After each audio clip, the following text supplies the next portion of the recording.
UNESCO Remote Radio Week 2021. Get ready for a week devoted to helping radio stations broadcast remotely. Hello and welcome to this next session in Remote Radio Week. My name's Dr. Laurie Howlett. With me now is Melinda Frost. And Melinda is a risk communication and community engagement expert, and she's the team leader in health emergencies at the World Health Organization in Geneva. Melinda, welcome to Remote Radio Week. We have a set of questions to ask you.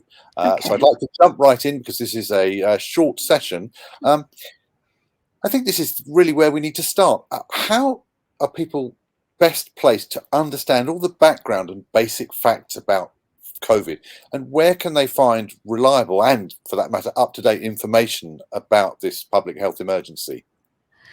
Thank you, Laurie. This is a really important question, and it's a pleasure to be part of this program today because I believe that radio stations, particularly local radio stations and remote radio stations, play such a vital role in helping us to get out information, particularly at a difficult time now. I mean, this is, I hope in my lifetime, in our lifetimes, one of the worst public health emergencies we're going to face. And part of what we can always anticipate during a public health emergency is that there's going to be a lot of uncertainties, and particularly with something new like COVID-19, there's a lot of science that's changing along the way. So it's important to kind of stay on top of those facts, and it may not be so easy when you're not part of the technical inner loop on developing the scientific facts or understanding the scientific facts behind COVID-19. So ways in which those in radio could be more sure that they have the updated information is to constantly check with your local ministries of health. Those are our direct line from the World Health Organization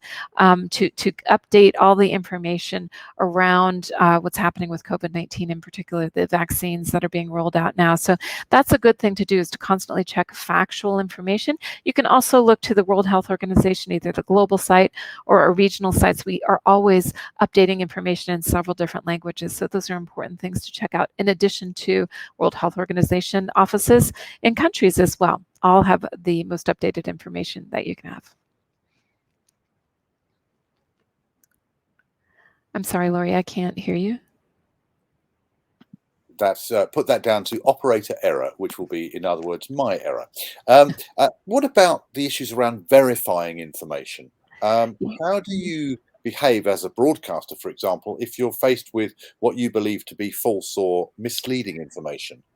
Yeah, I mean, it's good, and I'm really happy you asked this question because I hope that radio journalists and radio managers are understanding that they should look at information and really try to decipher whether or not they think it's factual. Always look at the source of the information. If it's from a scientific institution, from say a Ministry of Health or the World Health Organization or another well-known Centers for Disease Control, likely, I mean, it's true. If it's from another source and it seems like it might not be true or it seems sensationalized, please check that, and please don't pass on that information unless you've verified it.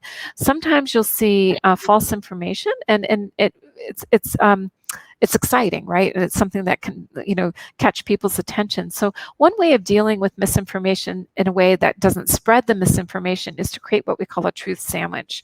There may be, say, some misinformation about vaccines. And when you hear that as a radio journalist, it's important to sort of state that the factual information, say, about the vaccine, and then maybe hint at the fact that there may be some rumors or some misinformation being spread about that particular fact, and end your communication with the factual information as well. So it's the first thing and the last thing people hear is the factual information, and then that is hopefully what will set in their mind versus the false information. What we try to say is not to repeat the false information, because that's what people will remember after they hear your radio broadcast.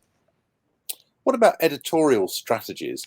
You're dealing with individual stories, but you're dealing with the broader pandemic and all the I wouldn't say peripheral, but the other issues around this pandemic. What are the best editorial strategies to get messages across?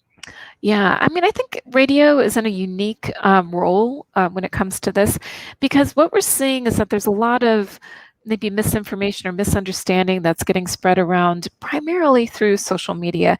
And much of that has to do with the fact that social media comes in short form, right? Just a few sentences, just a really interesting graphic, and something that's pretty easy to kind of share and move on without stopping to think about the information that's there. The unique advantage that radio has is that it allows for a longer conversation. It allows for a little bit more debate and more explanation behind some scientific information. So to me, radio has a critical role in bringing the conversations forward around COVID-19 or really any health emergency. It's important to kind of explain the background of the science in a simplified way so that people understand the relevance to their lives. In addition, you may have sort of differing views on that. Maybe bringing the debate forward is an important thing to do too, as long as people understand the factual information and understand how these health recommendations we're suggesting really affect their lives and those around them as well. What about fear, uncertainty, and doubt?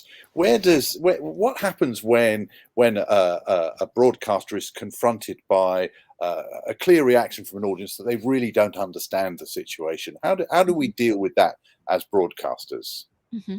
Well, I think, again, when it comes to any emergency and a public health emergency, and then one where at least initially there wasn't a lot of information out there, there's always going to be levels of uncertainty, and that, depending on the audience, may lead to certain sort of fear factors. How is this going to affect me, and so on, and it's important to understand maybe where the audience is coming from. In some cases, we'll see individuals that are more fearful than they should be, right? Maybe the health issue isn't really going to affect them as much. And maybe some people have an under concern for where they need to be. Maybe they're part of that audience that really needs to kind of go out and get vaccinated, but they don't see that as such a threat. So it's important to kind of understand their audience. And I think with most radio stations, they clearly kind of understand who their listening audience are, and to understand where that audience is coming from.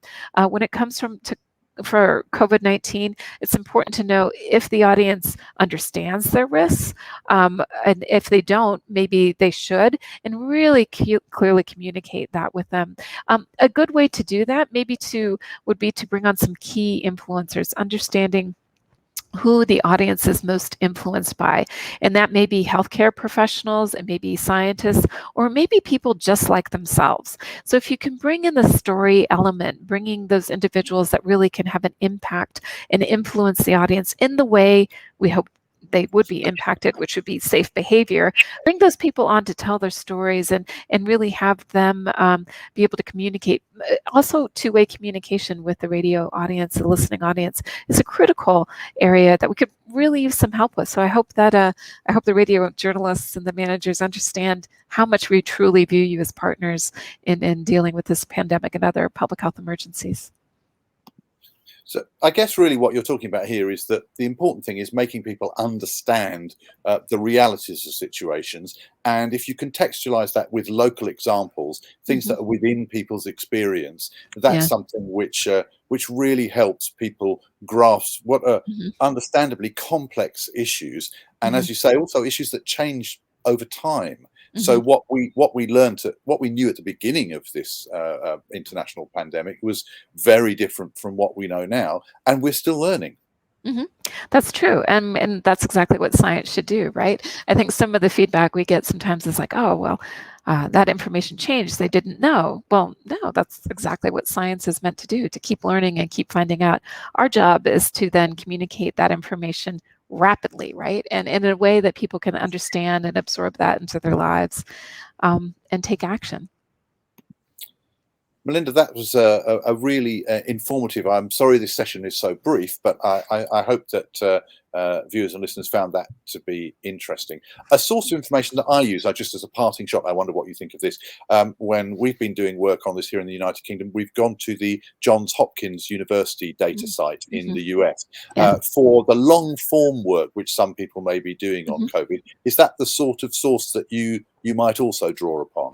Yeah, there's several universities doing some really interesting data crunches and research, and I would consider those also good sources of information. The Johns Hopkins insight. Also, for your journalist audience, it has a lot of social behavioral feedback in there, and that may be also important to look at. You can look regionally and local and by country and really see sort of the perceptions of risk and the actions that individuals are taking in terms of mask use and vaccine hesitancy related issues. So it's another good way to get insight into the audience and what they're thinking in order to be able to communicate with them about potential actions they can take and decisions they can take in their lives to help, of course, protect them, their families, and then protect others around them.